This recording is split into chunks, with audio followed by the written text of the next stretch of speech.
Gold, trusted gold buyers. మీరు తాకట్టు పెట్టిన బంగారాన్ని విడిపించి ఈ రోజు ఉన్న మార్కెట్ ధరకు కొనబడను. అక్రమ సంబంధాలు అనే మాట మనం వింటూనే ఉంటాం. ప్రస్తుత సమాజంలో ఇది ఒక పెద్ద సమస్యగా మారిపోయింది. అయితే కొన్ని అక్రమ సంబంధాలు మాత్రం వినటానికే చాలా ఘోరంగా ఉంటాయి. అలాంటి సంఘటన భువనగిరి జిల్లా చౌటుప్పల్ మండల పరిధిలో జరిగింది. ముగ్గురు పసిపిల్లల భవిష్యత్తును వెలుగులతో నింపాల్సిన ఆ తల్లి తన అక్రమ సంబంధాలకు అడ్డొస్తున్నాడని భావించి పచ్చని సంసారాన్ని కూల్చేసింది. తాళి కట్టిన భర్తను వరుసకు కొడుకయ్యే వ్యక్తితో కలిసి బలి తీసుకుంది. చౌటుప్పల్ మండలం అంకిరెడ్డిగూడెం గ్రామానికి చెందిన రాపోలు దానయ్య, శారద దంపతులకు ముగ్గురు పిల్లలున్నారు. వీరిలో 2 కుమార్తెలు కాగా ఒక కొడుకున్నాడు. కుటుంబ పోషణ కోసం పంతంగి గ్రామం వద్ద పొలం కౌలుకు తీసుకొని దానయ్య కష్టపడి వ్యవసాయం చేసుకుంటున్నాడు.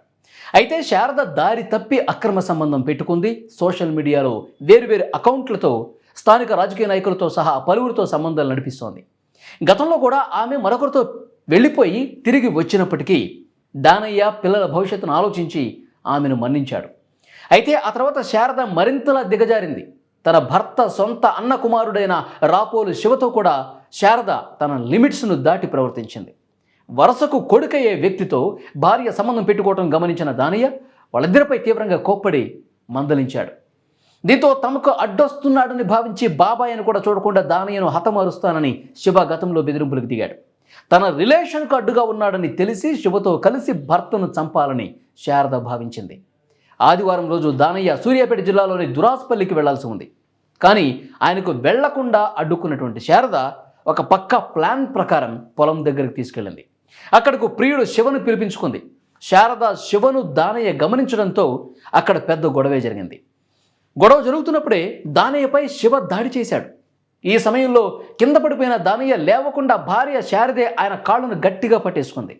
దీంతో దానయ్య ఎటు కదలలేకపోయాడు.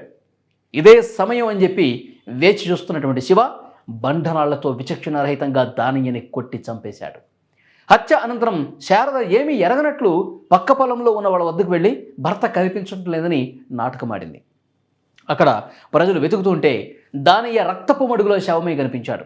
సమాచారం అందుకున్న పోలీసులు ఘటనా స్థలానికి చేరుకుని శారద ప్రవర్తనపై అనుమానంతో విచారిస్తే చేసిన తప్పుని, దారుణాన్ని ఒప్పేసుకుంది. పరారైన ప్రియుడు శివ తన సెల్ ఫోన్లు, దుస్తులను గుండ్రాంపల్లి చెరువులో పడేశాడు.